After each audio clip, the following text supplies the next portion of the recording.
এই ভিডিওর main topic হলো পিজি অ্যাডমিশন ফুল প্রসেস, অর্থাৎ আপনারা কিভাবে অ্যাডমিশন প্রসেসটি কমপ্লিট করবেন স্টেপ বাই স্টেপ আলোচনা করা হবে। তো আপনারা ভিডিওটি স্কিপ না করে সম্পূর্ণভাবে দেখুন। আপনারা দেখছেন এনএসইউ বাংলা ইউটিউব চ্যানেলে যদি নতুন হয়ে থাকেন তাহলে চ্যানেলটি সাবস্ক্রাইব করে রাখুন নেতাজি সুভাষ ওপেন ইউনিভার্সিটির সমস্ত রকম আপডেট সবার আগে পাওয়ার জন্য।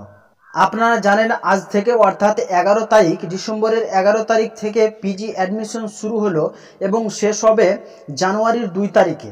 2022-এর জানুয়ারির 2 তারিখে আপনাদের পিজি অ্যাডমিশন শেষ হয়ে যাবে। এর মধ্যে আপনাদের অ্যাডমিশন কমপ্লিট করতে হবে। অ্যাডমিশন হওয়ার জন্য আপনাদের 4টি স্টেপ কমপ্লিট করতে হবে। সেই 4টি স্টেপ কি চলুন দেখাচ্ছি।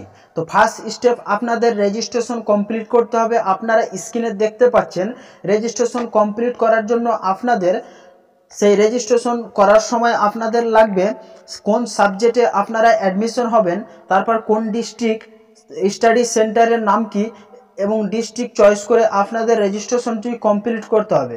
আপনাদের স্টেপ নম্বর 2 ডকুমেন্টস আপলোড করতে হবে।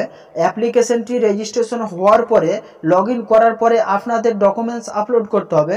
ডকুমেন্টসগুলি হলো জন্ম তারিখ হিসেবে আপনাদের ডকুমেন্টসগুলি অ্যাডমিট কার্ড ও জন্ম সার্টিফিকেটটি লাগবে, 2 নম্বর ফটো ও 3 নম্বর আপনাদের একটি সিগনেচার লাগবে, 4 নম্বর আন্ডার গ্র্যাজুয়েটের ফাইনাল মার্কশিটটি আপনাদের আপলোড করতে হবে। স্টেপ নম্বর 3-তে আপনাদের অনলাইন ভেরিফিকেশন হবে, অর্থাৎ ইউনিভার্সিটি আপনাদের ডকুমেন্টসগুলি যাচাই করে দেখবেন।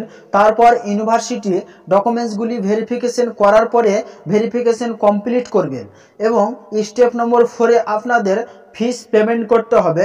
যখন আপনাদের ডকুমেন্টস ভেরিফিকেশন কমপ্লিট হবে তারপর আপনাদের ফিস পেমেন্ট করতে হবে। ফিস পেমেন্ট করার জন্য 2টি অপশন রয়েছে, অনলাইন অর্থাৎ ডেবিট কার্ড ও এটিএম কার্ডের মাধ্যমে অনলাইন পেমেন্ট করতে পারবেন এবং অফলাইন পেমেন্ট করতে পারবেন ইন্ডিয়ান ব্যাংকের যে কোনো ব্রাঞ্চে গিয়ে আপনারা অফলাইনে পেমেন্ট করতে পারবেন। তো আশা করি ভিডিওটি ভালো লেগেছে। ভিডিওটি যদি ভালো লেগে থাকে তাহলে একটি লাইক করবেন এবং বন্ধুদের শেয়ার করবেন যাতে তারাও কিছু হেল্প পায়। তো এখান থেকে ভিডিওটি শেষ করছি। ভিডিওটি সম্পূর্ণভাবে দেখার জন্য অনেক ধন্যবাদ।